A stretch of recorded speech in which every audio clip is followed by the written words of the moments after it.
Hello అండి. Welcome to నవలా హృదయం.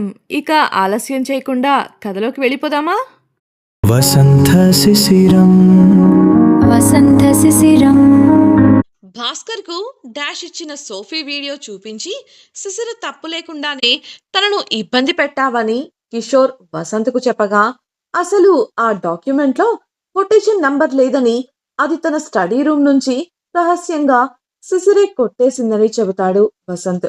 అందుకు కిషోర్ షాక్ అవ్వగా నిర్మల ద్వారా వచ్చిన వీడియోను చూపిస్తాడు వసంత్. అది చూసి కిషోర్ నోట మాట రాలేదు.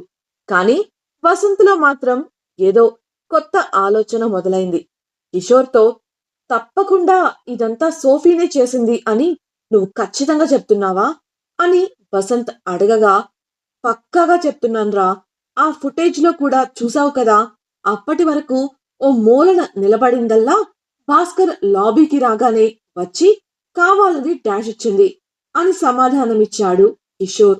నాక్కూడా అదే అనుమానంగా ఉంది. ఒక్క నిమిషం అంటూ ఎవరికో ఫోన్ చేసిన వసంత్, ఎక్కడున్నారు మీరు అని అడిగాడు. సరే త్వరగా రండి అంటూ వసంత్ కాల్ కట్ చేయగా, ఎవర్నిరా అని ప్రశ్నించాడు కిషోర్. నిర్మల గారు, సుశిర నా స్టడీ రూమ్ కు వెళుతున్న వీడియో పంపింది ఆవిడే. ఆవిడ మన దగ్గర చాలా కాలంగా నమ్మకంగా పనిచేస్తున్నారు. అందుకే కాస్త జాగ్రత్తగా మాట్లాడాలి వివరించాడు వసంత్. అసలు అన్న కిషోర్‌కు ఏమని మాట్లాడాలో అర్థం కాక మౌనం వహించగా, క్యాంటీన్‌కి వెళ్లి ఏదైనా తినేసిరా, చాలా నీరసంగా కనిపిస్తున్నావు అన్న వసంత్‌ను నీ ముఖం చూసుకున్నావా అని విసుక్కున్నాడు కిషోర్. గగన్‌ను పిలిచి మీరిద్దరూ వెళ్లి తినిరండి. ఈలోపు ఇక్కడ నేను చూసుకుంటా అని వసంత్ చెప్పగా, అతన్ని ఓ చూపు చూసి అక్కడి నుంచి గగన్‌తో వెళ్ళిపోయాడు కిషోర్. లిఫ్ట్‌లో ఉండగా గగన్, బాసు నాకొక అనుమానం ఉంది. తీరుస్తావా? అని కిషోర్‌ను అడగగా, ఏడు అంటూ విసుక్కున్నాడు కిషోర్. కాసేపు సాక్ష్యాల గురించి పక్కన పెడితే, ఆ అమ్మాయి వసంత్‌కి భార్య అయినప్పుడు మనం చెబితే మాత్రం అలా ఎలా నమ్మేస్తాడు వాడు? ఆ అమ్మాయిని అనుమానించాల్సిన అవసరం ఏముంది? అని ప్రశ్నించాడు గగన్. అందుకు లిఫ్ట్ నుంచి బయటకు వస్తూ, వాడి గురించి నీకు పూర్తిగా తెలియదు కాబట్టి ఇలా అడుగుతున్నావు నువ్వు. పద చెప్తా అంటూ క్యాంటీన్‌కి వెళ్లారు ఇద్దరు. అక్కడ కూర్చొని తింటూ, ఇందులో వసంత్ తప్పు ఉంది. కానీ వసంత్‌దే పూర్తి తప్పు అంటే నేను ఒప్పుకోను. సాక్ష్యాలు చూసావు కదా! ఎంత బలంగా ఉన్నాయో. ఇక్కడే సిస్టర్‌ని ఎవరైతే టార్గెట్ చేశారో వాళ్ళు చాలా పకడ్బందీగా ప్లాన్ చేశారని తెలుస్తోంది. వసంత్‌ని ఏ విషయంలో డిస్టర్బ్ చేస్తే వాడు తెలివిగా ఆలోచించడం మానేసి పిచ్చివాడవుతాడో తెలిసి ఆ 2 విషయాల మధ్య సమస్యను సృష్టించారు. ఉదాహరణకు పెళ్ళైన 6 నెలలకే నీకు అమ్మ కావాలా? పెళ్ళాం కావాలా? అని ఎవరినైనా అడిగితే ఎవడైనా పిచ్చోడవక ఏం చేస్తాడు? వాడికి ఇద్దరూ కావాలి. అది కూడా పెళ్ళాం తనకు ద్రోహం చేస్తోంది. ఇంకొకడితో వెళ్ళిపోవాలని చూస్తుంది అంటే మెంటలెక్కి మోనార్క్‌లా తయారవుతారు కదా! ఇక్కడ అదే జరిగింది. వసంత్ ఈ కంపెనీని స్థాపించడానికి ఎంత కష్టపడ్డాడో నీకు కూడా తెలుసు. దేనికోసం? డబ్బు కోసమా? లేక పేరు కోసమా? కేవలం అమ్మ స్థాపించిన ఆశ్రమాలు సక్రమంగా నడవాలి కాబట్టి వాటి ఖర్చుల కోసం అమ్మ ఎవరి దగ్గర చెయ్యి చాచకూడదు అన్న ఒకే ఒక్క ఉద్దేశంతో. అటువంటి కంపెనీని నాశనం చేయాలనుకుంటుంటే చూస్తూ ఎలా ఊరుకుంటాడు? బయట వాళ్ళైతే ఒకే దెబ్బతో శత్రుశేషం లేకుండా చేసేవాడు. కానీ ఆ సాక్ష్యాలన్నీ సిస్టర్‌నే దోషిగా చూపించాయి. మనం చెప్పినంత మాత్రాన అని సులభంగా అనేసావు కానీ, వాడి జీవితంలో సిస్టర్ కన్నా మనమే ఎక్కువ కాలం ఉన్నాం. వాడి కోసం మనం ఎంతవరకు వెళతామో వాడికి బాగా తెలుసు. అలాంటప్పుడు మనం నేరుగా చెప్పకపోయినా, మన పేరుతో, మన సీక్రెట్ కోడ్‌తో వచ్చిన సాక్ష్యాలు వాడు నమ్మడంలో తప్పేముంది?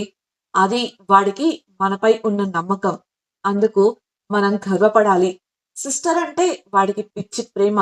ఆ ప్రేమే ఆమె తనకు ద్రోహం చేస్తుంది అని తెలిసినప్పుడు నిస్సహాయతగా మారింది. ద్వేషంతో చేయలేదు. వాడికి అతి ముఖ్యమైన రెండింటి మధ్య వచ్చిన సమస్యతో ఎమోషనల్‌గా డిస్టర్బ్ అయ్యి చేశాడు. మెదడుతో ఆలోచించటం మానేసి భావోద్వేగాలకు లోనై నిర్ణయాలు తీసుకున్నాడు. వాడు అలా నిర్ణయాలు తీసుకోవాలని సిస్టర్ వేరే వాళ్ళతో ఉన్నట్లు సాక్ష్యాలు సృష్టించి వాడి ముందు పెట్టారు.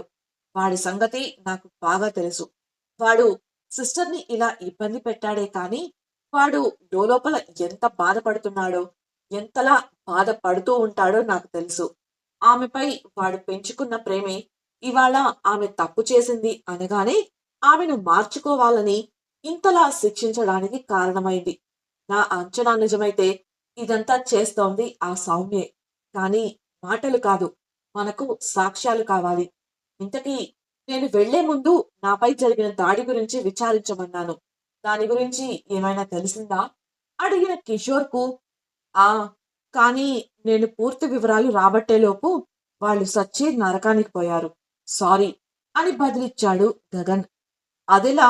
అడిగిన కిషోర్‌కు నీపై దాడి చేసిన మనుషులు ఆ దాడి తర్వాత తప్పించుకొని పారిపోయారు. ఎందుకైనా మంచిదని వారి ఇళ్ల దగ్గర నిఘా పెట్టించాను. కానీ శవాలై ఇంటికొచ్చారు. విచారిస్తే ఎవరు చంపారో తెలియలేదు. రోడ్డు ప్రక్కన తుప్పల్లో శవాలు దొరికాయని తెలిసింది. బుల్లెట్ల వల్ల చనిపోయారు. ఆ చుట్టుప్రక్కల సీసీ కెమెరాలు లేకపోవడంతో నాకు ఏ అవకాశం దొరకలేదు వివరించాడు గగన్. అతడు వారు చనిపోయిన ప్రదేశం చెప్పినప్పుడు అది మన ఇంటి నుంచి సిటీలోకి వచ్చే దారి కదా? అడిగిన కిషోర్‌కు అవును అని సమాధానమిచ్చాడు గగన్.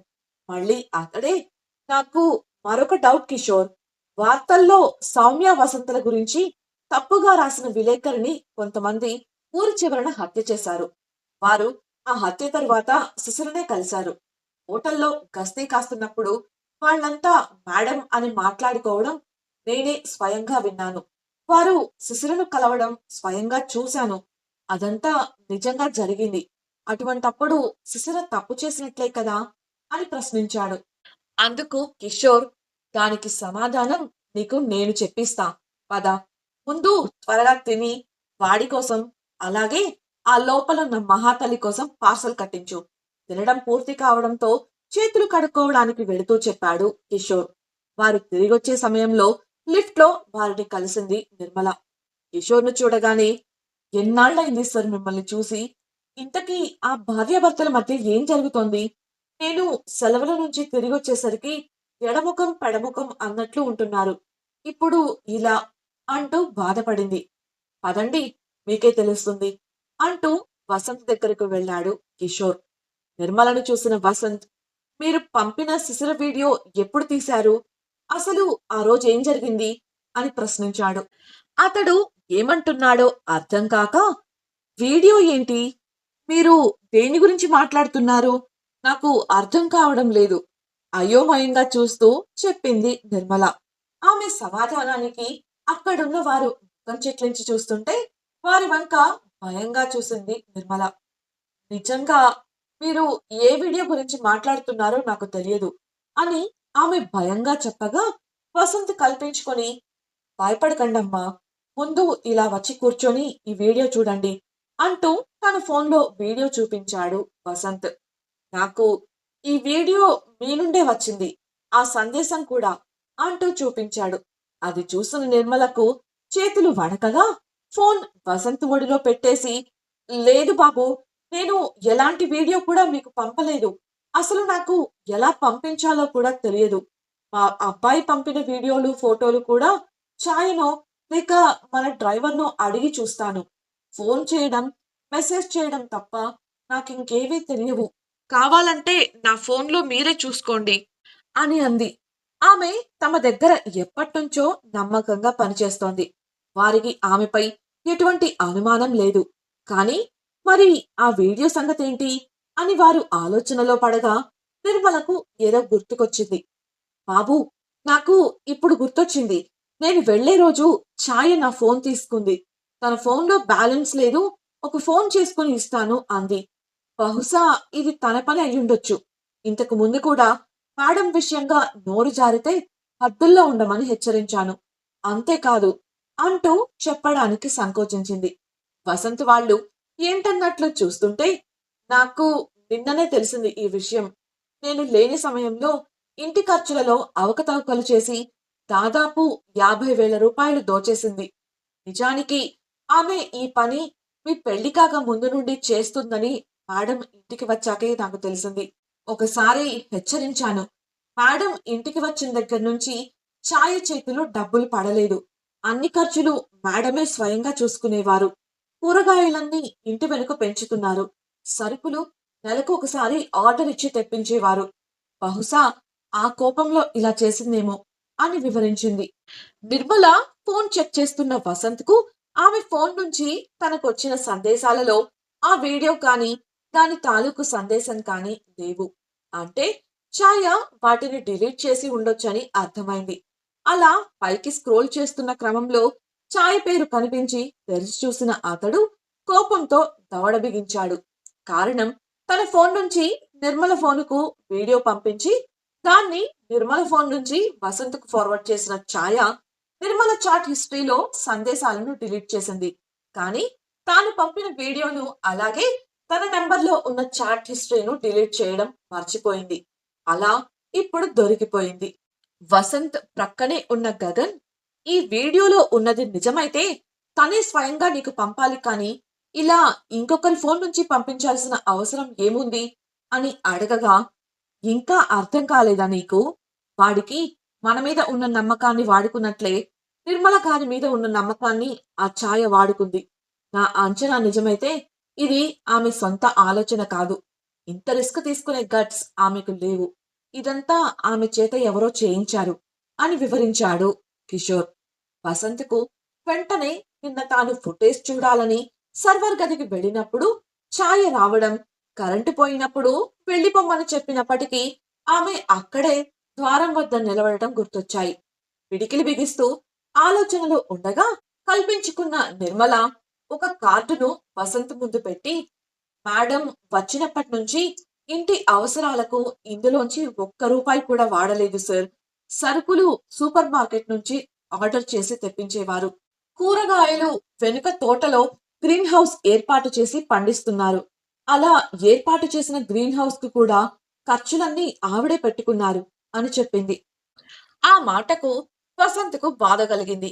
కారణం, శిశిరను ఎన్నోసార్లు డబ్బు కోసమే తనతో ఉంటుంది అని ఆరోపించి కోపంలో మాట జారాడు.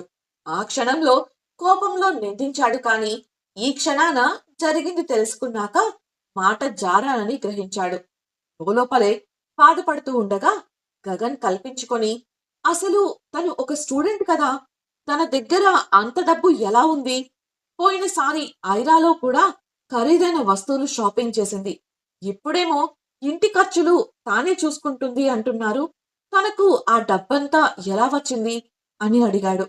కిషోర్, నిజమే, శిశిర కుటుంబం నుంచి తనకు ఎటువంటి సపోర్ట్ లేదు కదా. అటువంటి పరిస్థితుల్లో ఆమె ఇంత ఖర్చు చేస్తుంటే వసంత్ ఆ ఖర్చుల విషయంలో తనను అనుమానించడం సహజమే. ఒక సాధారణ విద్యార్థి దగ్గర ఇంత డబ్బు ఎలా ఉంటుందనే అనుమానం అందరికీ వస్తుంది కదా అంటూ వసంత్ భుజంపై చెయ్యి వేశాడు. ఆవేశంగా లేచి నిలబడిన వసంత్ పిడికిలి బిగిస్తూ, ఆ విషయం తెలియడానికన్నా ముందు మనం మరో విషయం తెలుసుకోవాలి. కిషోర్, నువ్వు ఇక్కడే ఉండి కావలసినవి చూసుకో, నేను ఇంటికి వెళుతున్నా అంటూ గగన్కు సైగ చేసి అక్కడి నుంచి వెళ్ళిపోయాడు.